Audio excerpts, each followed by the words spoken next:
ప్రభునందు ప్రియమైన దేవుని బిడ్డారా, ప్రభు అయిన యేసు నామమున మీకు శుభములు. జీవముగల దేవుని కృపావర్షం మీపై సమృద్ధిగా కురియునుగాక.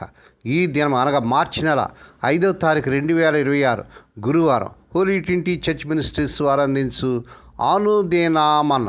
ఈ దిన మన ధ్యానాంశం సంగీతనాదము చేయదము. దేవుని వాక్యం చదువుకుందాం అండి.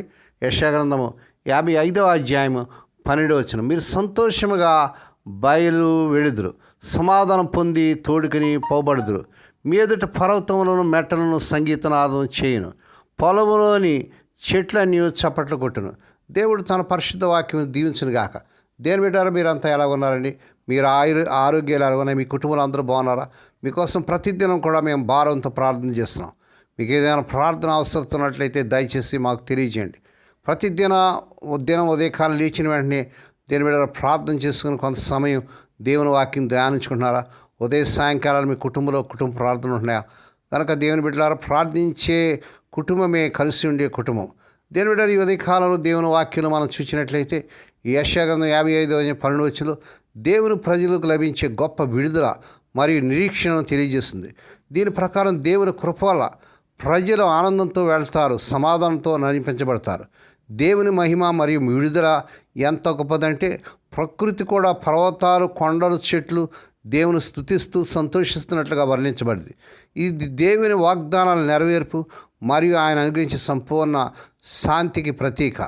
ఆనందం మరియు సమాధానం చూస్తున్నాం. దేవుని మార్గం నడిచే వారికి ఆయన ఇచ్చే ప్రతిఫలం దుఃఖం కాదు, ఆనందం మరియు సమాధానం. దేని బిడ్డలు వారి జీవితంలో ఎక్కడికి వెళ్ళే దేవుని నడిపింపు వారిని సమాధానంతో కాపాడుతుంది. దేని బిడ్డ నీ జీవితంలో ఆనందం లేదా, సమాధానం లేదా? అయితే దేవుని మార్గంలోకి వచ్చి ప్రభువులో నడిచినట్లయితే ఆయన నీకు గొప్ప సంతోషం ఆనందిస్తాడు. ప్రకృతి సంతోషిస్తుందట.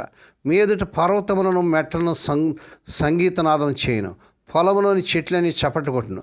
దేవుడు తన ప్రజలకు చేసే మేలుకు చూసి ప్రకృతికి కూడా ఉప్పొంగిపోతుంది అనేటువంటి వాక్యాలు మనం చూస్తాం. ఎంత గొప్ప విశేషం అండి! అంటే దేవుని విడుదల ఎంత గొప్పదంటే అది సృష్టిలోని ప్రతి అణువులోనూ సంతోషాన్ని నింపుతుంది. ఎంత గొప్ప విశేషం! దేవుని బిడ్డ, దేవుడు మనకిచ్చే గొప్ప విడుదల బట్టి ప్రకృతి కూడా సంతోషించి ఆనందిస్తుందట. ఈ ఆధ్యాత్మిక అర్థాన్ని మనం చూసినట్లయితే ఇది బబులోను చెర నుండి ఇశ్రాయేలు విడుదలను సూచించడమే కాకుండా క్రీస్తు ప్రభు ద్వారా మానవాళికి లభించే పాప విముక్తి మరియు శాశ్వతమైన ఆశీర్వాదాలు కూడా సూచనగా ఉన్నట్లుగా చూస్తున్నాం. వారి క్లుప్తంగా చెప్పాలంటే దేవునిపై నమ్మకం ఉంచిన వారికి ఆయన ఇచ్చే విడుదల వారిని దుఃఖం నుండి విడిపించి గొప్ప ఆనందంలో సమాధానం నడిపిస్తుందని ఈ వచనం మనకు గుర్తు చేస్తుంది. దేవుని బిడ్డ, దుఃఖంలో, వేదనలో ఉన్నావా? ఏ పరిస్థితుల్లో, ఏ సమస్యలో ఉన్నావో ఈ సమయంలో నువ్వు ఆనందంతో గంతులు వేసే సమయం రాబోతుంది. ఈ వాగ్దానం పట్టుకొని దేవుని సన్నిధిలో ప్రార్థన చేయి. మన పాపం క్షమించబడినప్పుడు మనలో ఉన్న భయంకరమైన విచారానికి ముగింపు, మన నిజమైన ఆనందానికి ప్రారంభం జరిగాయి. తనతో సమాధానపరచబడిన ప్రజలపై దేవుడు కుమరించే ఈ ఆనందం ఎలాంటిదంటే అది పొంగి పొరలి ప్రవహించి ఈ ప్రకృతిని అంతటిని పరలోకపు సంతోషంతో నింపేస్తుంది. ఈ ప్రకృతిలో గొప్ప సంగీతం నిద్రాణంగా నిక్షిప్తమై ఉంది. ఆ సంగీతాన్ని ఎలా వెలికి తేవాలో, దాన్ని ఎలా ఒక పాటగా మార్చాలో నూతన పరచబడిన హృదయాలకు తెలుసు. ఈ సృష్టి అంతా ఒక పియోనో లాంటిది.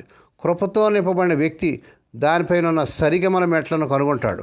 వాటి మీద తన వేళ్లను కదుపుతూ ఈ సృష్టిలో ఉన్న సమస్తం ఓ గొంతుతో దేవుని స్తుతించేలా మేలుకొలుపుతాడు. దేవుని స్తోత్రం. పర్వతాలు, కొండలు, ఎత్తైన స్థలాలు ఆ స్తుతి పాటకు అనుగుణంగా ఆ సంగీత ధ్వనులు చేస్తాయి. మిగతా చెట్టు, జీవరాశులు చప్పట్లు కొడుతూ వినసంపైన పాట పాడతాయి. దేవుని వాక్యం మన మధ్య వెదజల్లబడి ఫలించబడినప్పుడు, ఆ ఆత్మలు రక్షింపబడినప్పుడు సమస్తం ఒక సంగీతంలా ఉంటుంది. యవన విశ్వాసులు తమ పాపాలు ఒప్పుకుంటూ ప్రభు సన్నిధికి వచ్చినప్పుడు, అనుభవజ్ఞులైన దైవజనులు తమ సాక్ష్యాలు పంచుకుంటున్నప్పుడు మనకు ఎంతో సంతోషం కలుగుతుంది. అప్పుడు మనం తప్పక దేవుని స్తుతించాలి. ఆ సమయంలో ఈ సృష్టిలో ఉన్న సమస్తమైన కొండలు, గుట్టలు, వృక్షాలు, పొలాలు, మైదానాలు అన్నీ కలిసి ఆనందంతో పాడుతూ ఉన్నట్లుగా కనిపిస్తుంది. ప్రకృతి అంతా ఒక సంగీత విభావారిలా మారిపోతుందట. దేవుని స్తోత్రం కలుగుగాక. దేని బిడ్డ, ఈ సంతోషకరమైన సంగీతంతో నువ్వు నింపబడి ప్రకృతిలోకి నువ్వు నడిపించబడాలంటే యేసు ప్రభువు నీ దేవునిగా, రక్షకునిగా అంగీకరించు. నేడే ప్రభు దగ్గర రా. ఒకవేళ ఏ సమస్య, ఏ కష్టంలో ఉన్నావో వ్యాధుల్లో దుఃఖంలో ఉన్న దేవుని బిడ్డ, దేవుడిని దుఃఖాన్ని తీసివేసి నేను సంగీతనాదం చేసేలాగా నేను చేయబోతున్నాడు. ఈ వాగ్దానం పట్టుకొని ప్రార్థన చేయండి. దేవుడి మాటలు దీవించునుగాక. ప్రార్థన చేసుకుందామండి. పరిశుద్ధుడైన మా తండ్రి, నీ పరిశుద్ధ నామమున వందనాలు స్తోత్రాలు చెల్లించుకున్నాను నాయన. స్వదేశ విదేశాల నుండి వర్తమానం వింటూ అనేకులకి వర్తమానం షేర్ చేస్తూ, లైక్ చేస్తూ, సబ్స్క్రైబ్ చేస్తున్న మా ప్రియులందరినీ దీవించండి. ఈ దినం నాయన, ఈ ఉదయకాలం ఎంతమంది అయితే దుఃఖాలతో, వేదనలతో నాయన మరి తమ ప్రియులు నిద్రించి మరణించి మరి దుఃఖంలో వేదనలో ఉన్నారు, ఎవరు ఏ సమస్యలు ఉన్నారో ప్రభావ మీరు కనికరించండి. ఇదిగో నాయన, ప్రస్తుతం నాయన మా తండ్రి జరుగుతున్నటువంటి ఇజ్రాయిల్ మరి నాయన మీద జరుగుతున్నటువంటి శత్రుకార్యాలు లయపరచండి నాయన. నిబడిన ఇస్రాయల్ చుట్టూ, యెరూషలేము చుట్టూ మీరు రక్తయించండి. అమెరికా నాయన, మరి ఇరాక్, మరి రష్యా మా తండ్రి ఆ యొక్క మరి ప్రాంతాలన్నింటిలో జరుగుతున్న యుద్ధాన్ని మీరు ఆపి నాయన, మీరే నీ బలమైన కార్యం జరిగించుకొని ఈ యుద్ధ సమయంలో మరి ఆగిపోయిన ఫ్లైట్స్ అన్నీ కూడా తిరిగి నాయన, ఫ్లైట్స్ అన్నీ కూడా నాయన మరి తిరిగి అవి ప్రయాణం చేయటానికి మీరు కృప చూపించిన ఆయన.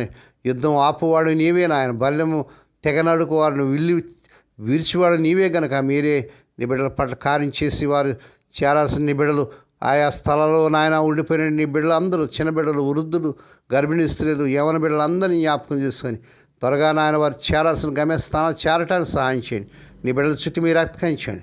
హోలీ ట్వంటీ చర్చ్ మినిస్ట్రీస్ ద్వారా మరి జరుగుతున్న పరిచయం అంతటిపై నీ దీవెనుంచండి ప్రభా. దేవానికి కొందరు ఆచరించిన తండ్రి, ఈ నెలలో వారి యొక్క ప్రతి అవసరం తీర్చండి నాయనానికి కొందరు. ఈ దినమంతట్లోని బిడ్డల చుట్టూ మీరు రక్తం చేసి ప్రతి విధంగా కీడు నుంచి, దృష్టి నుంచి, ప్రమాదాలు తప్పించి నాయన క్షేమకరమైన ప్రయాణాలు దయచేయమని ఈ దీనదాసులు ఏర్పాటు చేసినటువంటి ఆయా కూడికలు, కన్వెన్షన్స్ నాయన మరి చిత్తూరులో, పుత్తూరులో ఈ దాసులు యోసేపు గారు ఏర్పాటు చేసిన ఆ కూడికలు కూడా దీవించి నాయన మీరే ప్రతి అవసరత మీరు తీర్చని ప్రభా. నీ కొందనాలు స్తోత్రాలు చేయించుకున్న తండ్రి, నీ నీ వాడబడుతున్న ఈ దాసులను మీరు బలపరిచి వాడుకోండి తండ్రి. ప్రతి అవసరత మీరు తీర్చండి, సహాయం చేయండి, నడిపించి బలపరచమని సమస్త మహిమాఘనత మీకే చేయించుకుంటూ స్తుతిస్తూ కొనియాడు చేసే పరిశుద్ధ నామన స్తుతించి కనపరిచి వేడుకొని ప్రార్థిస్తున్నాం తండ్రి. ఆమేన్. మన ప్రభువైన యేసుక్రీస్తు వారి కృప, తండ్రి అయిన దేవుని ప్రేమ, పరిశుద్ధాత్మ దేవునికి అన్య సహవాసం సదాకాలం మీ తోడేండి నడిపించి బలపరచునుగాక. ఆమేన్.